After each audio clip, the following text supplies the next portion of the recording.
ध्यान शून्य लाता है। अगर तुमने जल्दबाजी की तो शून्य को भरने की तृष्णा पैदा होगी। अगर जल्दबाजी न की और तुम शून्य के साथ रहने को राजी हो गए, तुमने उसे स्वीकार कर लिया, तो तुम पाओगे धीरे धीरे शून्य अपने आप भर दिया गया। क्योंकि प्रकृति शून्य को बर्दाश्त नहीं करती। शून्य तुम करो, भर देती है प्रकृति। न परमात्मा शून्य को बर्दाश्त करता है। तुम शून्य पैदा करो, परमात्मा भर देता है। शून्य भर चाहिए, पूर्ण तो उतर आता है। जैसे कहीं गड्ढा हो, वर्षा हो, तो सारा पानी चारों तरफ से दौड़ के गड्ढे में भर जाता है। ऐसे ही तुम जब शून्य होते हो, परमात्मा चारों तरफ से तुम्हारी तरफ दौड़ने लगता है। तुमने गड्ढा बना दिया, अब भरना उसे है। आधा तुम करते हो, आधा परमात्मा करता है। और तुम्हारा करना कुछ खास नहीं, असली करना तो उसी का है। तुम्हारा करना इतना ही है कि तुम खाली होने को राजी हो जाओ। इसलिए सारे बुद्ध पुरुष भरने की तृष्णा से बचो, बटोरने की तृष्णा से बचो, इसका इतना आग्रह करते हैं। क्योंकि अगर तुमने स्वयं ही भर लिया तो तुम परमात्मा को भरने का मौका ही नहीं देते हो। मैंने एक कहानी सुनी है कि कृष्ण भोजन को बैठे, रुक्मणी ने थाली लगाई, एक कौर लिया होगा मुश्किल से कि हड़बड़ा कर भागे।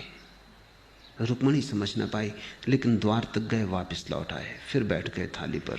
रुक्मणी ने कहा, बेबूझ हो गई बात, किस लिए भागे और फिर क्यों द्वार से वापस लौट आए? भागे तो ऐसे जैसे कहीं आग लग गई हो। क्या भोजन कैसे किया जा सकता है? आग पहले बुझानी होगी। और लौट आए ऐसे जैसे कुछ भी ना हुआ था। ये क्या किया? कृष्ण ने कहा, जरूर आग लग गई थी, भागा। लेकिन द्वार तक पहुंचा कि आग बुझ गई, लौट आया। मेरा एक भक्त एक राजधानी की सड़क से गुजर रहा है, लोग उस पर पत्थर फेंक रहे हैं, लहू बह रहा है उसके माथे से, और वो गोविंद गोविंद किए जा रहा है। वो न तो उत्तर दे रहा है, न बचाव कर रहा है। उसने अपने को बिल्कुल मेरे हाथों में छोड़ दिया। भागना एकदम अनिवार्य था। जो इस भांति असहाय हो जाए, भगवान को उसकी तरफ भागना ही पड़ता है। जो इतना शून्य हो जाए कि पत्थर पड़ रहे हैं, उनसे बचाव भी ना करे, भागे भी ना, उत्तर भी ना दे, तो सारा अस्तित्व उसकी रक्षा के लिए आ जाता है। गड्ढा हो गया, चारों तरफ से जलधार बहने लगती है, उसे भरने को, उसे झील बनाने को। फिर रुक्मिणी ने पूछा, लौट क्यों आए? कृष्ण ने कहा, लेकिन जब तक मैं द्वार पर पहुंचा, उसने अपना चित्त ही बदल लिया। उसने खुद ही पत्थर हाथ में उठा लिया। अब वो खुद ही जवाब दे रहा है, मेरी कोई जरूरत ना रही। परमात्मा की जरूरत वही है जहां तुम असहाय हो, और तुम्हारी असहाय अवस्था से गोविंद गोविंद का नाम निकल जाए, भजन हो गया। कोई शब्द कहने की जरूरत नहीं कि तुम गोविंद गोविंद चिल्लाओ। भीतर भाव, कि उस भाव भरी आंखें आकाश की तरफ उठ जाएं, कि तुम्हारा हृदय आकाश की तरफ खुल जाए, और तुम अपने तई कुछ भी ना करो। उसी क्षण परमात्मा तुम्हारी तरफ दौड़ पड़ता है। तुम गड्ढे बनो, परमात्मा भरने को सदा राजी है। मोहम्मद कहा करते थे, तुम एक कदम चलो उसकी तरफ, वो 1000 कदम चलता है, पर तुम एक कदम ही नहीं चलते। और वो एक कदम अत्यंत जरूरी है, क्योंकि जब तक तुम्हारी तरफ से संकेत न मिले कि निमंत्रण है, तब तक परमात्मा कैसे आए? आना भी चाहे तो कैसे आए? जिसे तुमने निमंत्रण ही नहीं दिया है, जिसे तुमने बुलावा ही नहीं भेजा है, वो आ भी जाए तुम्हारे द्वार पर तो तुम्हारे द्वार खुले ना पाएगा। वो दस्तक भी दे तो तुम समझोगे हवा का झोंका है। वो चिल्लाए पुकारे भी तो तुम अपने भीतर के शोरगुल के कारण उसकी आवाज ना सुन पाओगे। हे मूढ़, धन बटोरने की तृष्णा को छोड़, सद्बुद्धि को जगा। बुद्धि